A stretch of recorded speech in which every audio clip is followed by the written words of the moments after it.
We're gonna come right back to that lunge that we've been in before.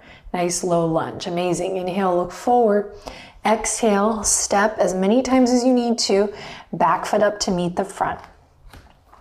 Slide the hands up to the tops of the thighs. Inhale, halfway lift.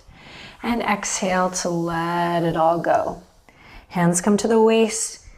Here we go. Inhale in, exhale, press up, power up, embody this shape here. Nice strong mountain pose. Lift your chest. And then left fingertips go back. You're now in Warrior 2, Virabhadrasana 2. Back toes are turned in. Good. Now inhale in here, exhale. Right fingertips are gonna come down to the outer edge of that right foot.